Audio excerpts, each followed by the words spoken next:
राधे राधे दोस्तों। नवरात्रि के पावन पर्व में नवमी का दिन विशेष महत्व रखता है। यह वह दिन है जब भक्त माँ दुर्गा के नवे रूप सिद्धिदात्री की आराधना करते हैं। माँ का यह स्वरूप अत्यंत कल्याणकारी, चमत्कारिक और परम रहस्यमय माना जाता है। सिद्धि शब्द का अर्थ होता है विशेष उपलब्धि, अलौकिक शक्ति या असाधारण सामर्थ्य, और दात्री का अर्थ है दान देने वाली। इस प्रकार माँ सिद्धिदात्री का स्वरूप उन सभी भक्तों की इच्छाओं की पूर्ति करता है जो निष्कपट भाव से माँ की उपासना करते हैं। पुराणों में वर्णन मिलता है कि जब ब्रह्मांड की उत्पत्ति हो रही थी तब भगवान शिव ने माँ सिद्धिदात्री की कृपा से ही सभी 8 सिद्धियां प्राप्त की थी।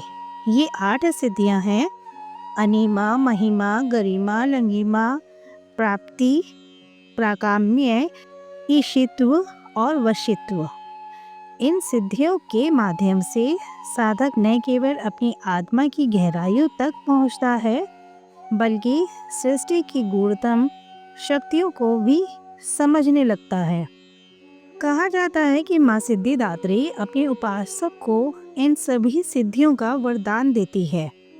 इसी कारण वे सिद्धिदात्री नाम से प्रसिद्ध हुई।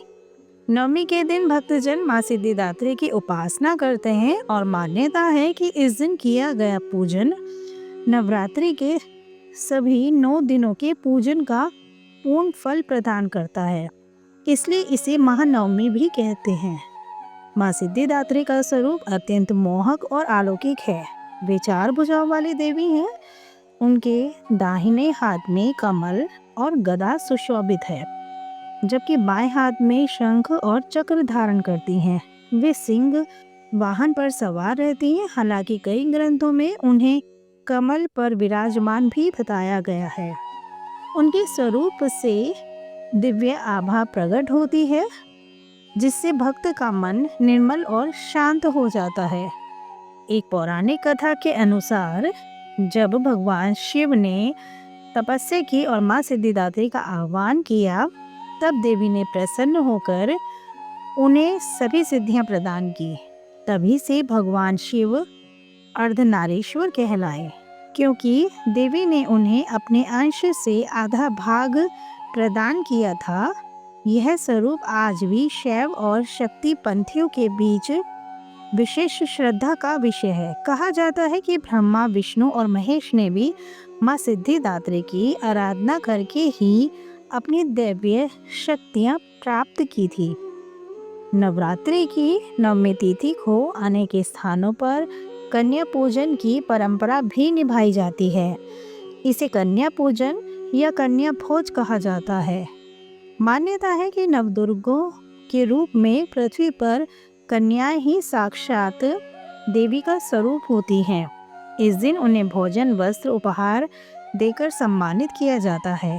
माँ सिद्धिदात्री का आशीर्वाद पाने का यह सर्वोत्तम माध्यम है। नवमी की पूजा का विधान अत्यंत पवित्र और शास्त्र सम्मत है। प्रातःकाल स्नान करके स्वच्छ वस्त्र धारण करने चाहिए।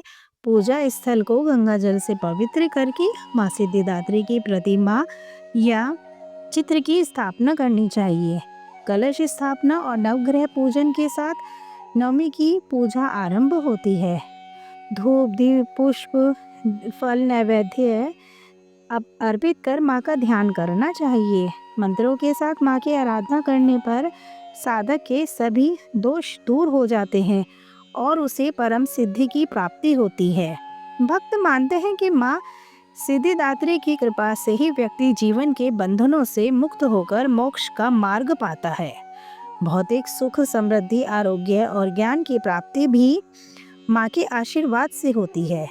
नवरात्रि के 9 दिनों में से नवमी को किया गया साधन विशेष रूप से फलदायी माना गया है, क्योंकि इस दिन साधक का संपूर्ण मन पूर्ण रूप से एकाग्र होकर देवी के चरणों में समर्पित हो जाता है। देवी भागवत पुराण में वर्णन है कि माँ सिद्धिदात्री की उपासना से साधक का मन किसी भी भौतिक आकर्षण में नहीं फंसता, बल्कि वह केवल आत्म साक्षात्कार की ओर अग्रसर होता है।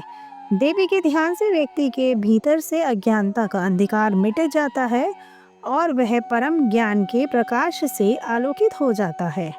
माँ सिद्धिदात्री के संबंध में अनेक रहस्यमयी कथाएं प्रचलित हैं।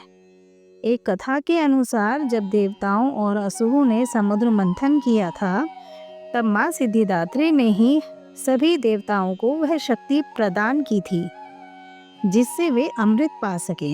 एक अन्य कथा में कहा गया है कि जब दानवों का अत्याचार बढ़ गया था और देवता बार बार पराजित हो रहे थे, तब माँ सिद्धिदात्री ने उन्हें दिव्य शस्त्र और सामर्थ्य प्रदान किया था। इस प्रकार माँ ने सृष्टि के संतुलन को बनाए रखा। नवमी का यह पर्व केवल शक्ति की साधना का ही दिन नहीं, बल्कि यह भी स्मरण कराता है कि सिद्धियां केवल अहंकार बढ़ाने के लिए नहीं, बल्कि सृष्टि के कल्याण के लिए उपयोग की जानी चाहिए। माँ सिद्धिदात्री की कृपा तभी मिलती है जब साधक पूरी निष्ठा, शुद्ध हृदय और परोपकार की भावना से माँ की भक्ति करता है। माँ सिद्धिदात्री की आराधना का महत्व इतना है कि योग शास्त्र में भी उनका विशेष स्थान बताया गया है। सहस्त्र चक्र, जो कि योग की साधना में सर्वोच्च केंद्र माना जाता है, उसकी शक्ति केवल माँ सिद्धिदात्री के आशीर्वाद से ही जागृत होती है। जब साधक सहस्त्र चक्र को जागृत करता है, तब उसे ईश्वर के दर्शन और दिव्य अनुभूति होती है। इसलिए माँ सिद्धिदात्री को योगियों और तपस्वियों की आराध्य देवी कहा जाता है। नवरात्रि की नवमी तिथि पर माँ सिद्धिदात्री की उपासना का एक और विशेष महत्व है। इस दिन अनेक स्थानों पर रामलीला का आयोजन होता है और दशहरे से एक दिन पूर्व माँ की शक्ति का आह्वान किया जाता है। ऐसा माना जाता है कि भगवान राम ने रावण वध से पूर्व माँ सिद्धिदात्री की आराधना की थी और उनकी कृपा से ही विजय प्राप्त की। भक्तजन इस दिन उपवास रखते हैं और दिन भर माँ के भजनों, कीर्तनों और कथा में लीन रहते हैं। कई लोग इस दिन संपूर्ण नवरात्रि के उपवास का पारायण करते हैं। कन्या पूजन के साथ साथ गरीब और जरूरतमंदों को अन्न, धन, वस्त्र देने की परंपरा है। यह दान पुण्य जीवन में सभी बाधाओं को दूर करता है और मनुष्य को सुख समृद्धि प्रदान करता है।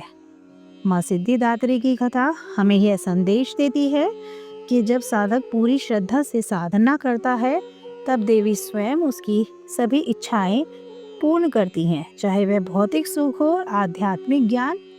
माँ सिद्धिदात्री अपने भक्तों पर असीम कृपा बरसाती है। वे न केवल सिद्धियां की दात्री हैं, बल्कि जीवन में संतुलन, शांति और आत्मज्ञान की भी प्रदाता है। इस प्रकार नवमी की पूजा केवल एक धार्मिक अनुष्ठान नहीं है, बल्कि यह आत्मा के उत्थान और मोक्ष की ओर बढ़ने का मार्ग है। माँ सिद्धिदात्री की आराधना करने से साधक का जीवन प्रकाशित हो जाता है, उसके कर्म पवित्र हो जाते हैं और उसे परम आनंद की प्राप्ति होती है। तो दोस्तों, इस कथा के माध्यम से हमने जाना कि माँ सिद्धिदात्री केवल शक्तियों और सिद्धियों की दात्री ही नहीं, बल्कि अपने भक्तों के जीवन में सुख, शांति और संतुलन लाने वाली परम करुणामयी देवी है। नवमी का पालन हमें यह स्मरण कराता है कि सच्ची भक्ति और निष्ठा से ही हम माँ की कृपा प्राप्त कर सकते हैं। उनकी उपासना से मन के अंधकार दूर होते हैं, जीवन में सकारात्मक ऊर्जा का संचार होता है और हम अपने अंदर निहित दिव्यता को अनुभव कर पाते हैं। दोस्तों, माँ सिद्धिदात्री का आशीर्वाद हर उस व्यक्ति को मिलता है जो निष्कपट भाव से उनकी भक्ति करता है, उनकी पूजा करता है और अपने कर्मों को शुद्ध रखता है। नवमी की यह कथा हमें यही सिखाती है कि शक्ति का सही उपयोग तभी फलदायी होता है जब हम इसे अपने और दूसरों के कल्याण के लिए लगाएं। इस पावन अवसर पर हम सभी अपने हृदय में माँ सिद्धिदात्री का स्थान बनाएं, उनकी उपासना करें और उनके आशीर्वाद से जीवन को उज्जवल, सफल और आध्यात्मिक दृष्टि से समृद्ध बनाएं। जय माँ सिद्धिदात्री।